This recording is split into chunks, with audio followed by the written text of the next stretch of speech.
Hi friends, YouTube पर आप सभी का स्वागत है। दोस्तों, मैं फिर से आप सभी के सामने BHDC 132 का एक बहुत ही महत्वपूर्ण प्रश्न को लेकर आया हूँ इस वीडियो के माध्यम से। और यह एक ऐसा प्रश्न है जो कि एग्ज़ाम के लिए काफ़ी ज़्यादा इम्पोर्टेंट है।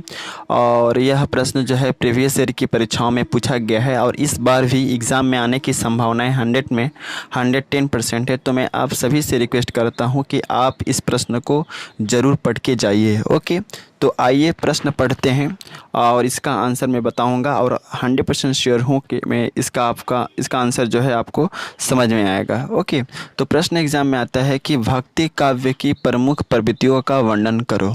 तो सबसे पहले हमें लिखना है कि भक्ति काव्य की प्रमुख प्रवृत्तियाँ निम्नलिखित है, जो इस प्रकार है।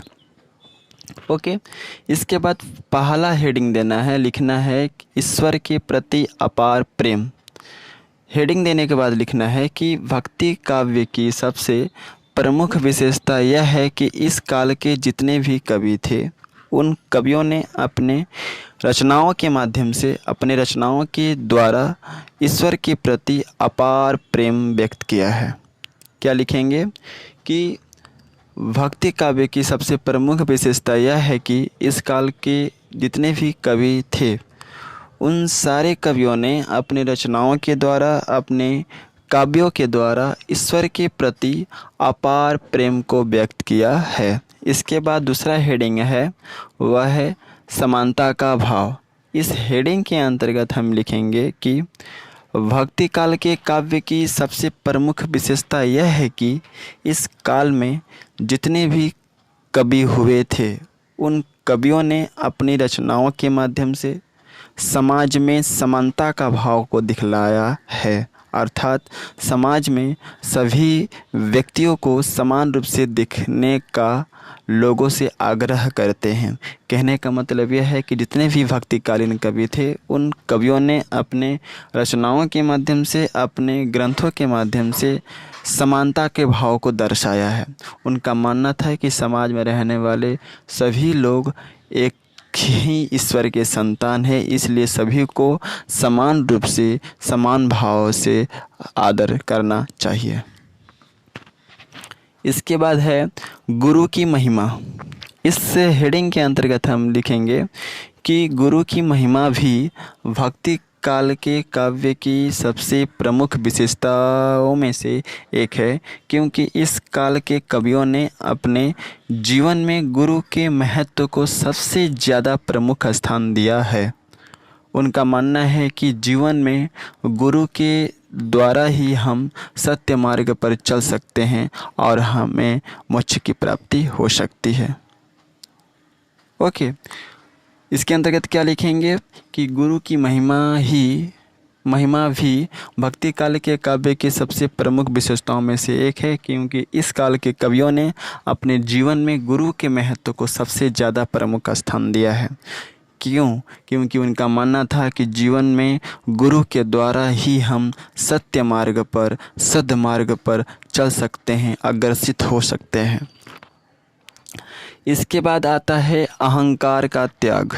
इस हेडिंग के अंतर्गत लिखेंगे कि भक्ति काल के काव्य की एक विशेषता यह भी है कि इस काल के कवियों ने अपनी रचनाओं के माध्यम से लोगों को अपने अहंकार को दूर करने का आश्वासन दिया है। उनका मानना है कि हमें मन के अंदर अहंकार को नहीं रखना चाहिए। यानी कि हम ऐसे भी लिख सकते हैं एग्ज़ाम में कि इस भक्तिकालीन काव्यों की प्रमुख विशेषता यह है कि इस काल में जितने भी कवि हुए थे उन सभी कवियों ने अपने रचनाओं के माध्यम से लोगों को यह सलाह दी है कि हमें अपने मन के अंदर, अपने हृदय के अंदर जो है अहंकार नहीं रखना चाहिए। उस अहंकार को हमें अपने हृदय से उखाड़ करके बाहर फेंक देना चाहिए। ओके, तो अहंकार का त्याग भी भक्तिकालीन काव्यों की सबसे प्रमुख विशेषताओं में से एक माना जाता है। इसके बाद आता है आडंबर का विरोध। इस हेडिंग के अंतर्गत लिखेंगे हम कि समाज में फैले हुए आडंबर का विरोध भी भक्ति काल के काव्यों की सबसे प्रमुख विशेषताओं में से एक है। क्योंकि इस काल के कवियों ने अपनी रचनाओं के माध्यम से समाज में फैले हुए आडंबरों का विरोध किया है। आडंबर जैसे क्या, धर्म से रिलेटेड आडंबर हो गए, ओके, पूजा पाठ से रिलेटेड आडंबर चीज़ हो गया, मतलब दिखावे की चीज़ को उन्होंने क्या किया है, पाखंडी जो पूजा पाठ होता है, पाखंडी जो मूर्ति पूजा जो होती है, इस चीज़ का जो है उन्होंने अपनी रचनाओं के माध्यम से बहिष्कार किया है, उनका विरोध करते हैं। भक्तिकालीन कवि क्या करते हैं, इन सभी चीज़ों का वे विरोध करते हैं। जो लोग पाखंडी हैं, जो लोग बस पूजा के लिए क्या करते हैं, ढोंग रचाते हैं, ऐसे लोगों का भक्तिकालीन कवि विरोध करते हैं। इसके बाद आता है अलौकिक साहित्य की रचना। इस हेडिंग के अंतर्गत हम लिखेंगे कि अलौकिक साहित्य की रचना भी भक्ति काल के काव्य की एक सबसे प्रमुख विशेषताओं में से एक है, क्योंकि इस काल के कवियों ने अपने जीवन काल में अलौकिक साहित्य की रचना की, अर्थात ईश्वर से संबंधित काव्य की रचना। अलौकिक साहित्य क्या होता है, वह साहित्य जो ईश्वर से संबंधित लिखी जाती है, जो ईश्वर को केंद्र करके लिखी जाती है, इस तरह के साहित्य को हम बोलते हैं अलौकिक साहित्य। और भक्ति काल में जितने भी कवि थे, उन कवियों ने ईश्वर को केंद्र मानकर ही अपनी रचनाएं की हैं। उनके लिए ईश्वर ही संसार में सबसे क्या है, बड़ा है और उनका उद्धार करने वाला है। तो अलौकिक साहित्य की रचना, ओके। इसके बाद आता है लोक कल्याण की भावना। इस हेडिंग के अंतर्गत लिखेंगे कि भक्ति काल में जितने भी कवि हुए थे, उन सभी कवियों ने अपनी रचनाओं के माध्यम से समाज के लोक कल्याण की भावना को सामने लाने का प्रयास किया है, क्योंकि उनका मानना था कि मानव का कल्याण करना, मानव का सेवा करना जो है हर एक मनुष्य का कर्तव्य होना चाहिए। इसलिए जितने भी भक्तिकालीन कवि थे, उन कवियों ने अपनी रचनाओं के माध्यम से लोक कल्याण की भावना को लोगों के अंदर जागृत करने का प्रयास किया है। इसके बाद आता है भक्ति भावना की प्रधानता।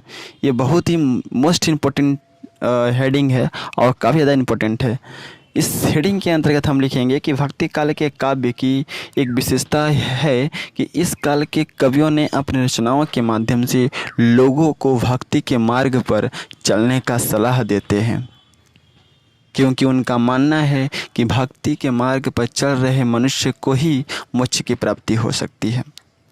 तो हम कह सकते हैं फाइनली कि भक्ति काल के काव्य की यह विशेषता है कि इस काल के कवियों ने अपनी रचनाओं के माध्यम से लोगों को भक्ति के मार्ग पर चलने का सलाह देते हैं, एडवाइस देते हैं, क्योंकि उनका मानना था कि भक्ति के मार्ग पर जो व्यक्ति चलता है, उस व्यक्ति को, मनुष्य को मोक्ष की प्राप्ति होती है और जीवन में उसको सफलता मिलती है और जीवन में शांति जो है बनी रहती है।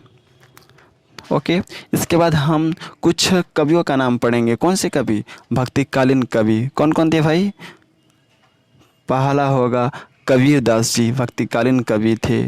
तुलसीदास जी भक्तिकालीन कवि थे। सूरदास जी जो भगवान श्री कृष्ण का वर्णन करते हैं, उनके बाल वर्णन करते हैं, कितना सुंदर लगता है जब आप पढ़ेंगे।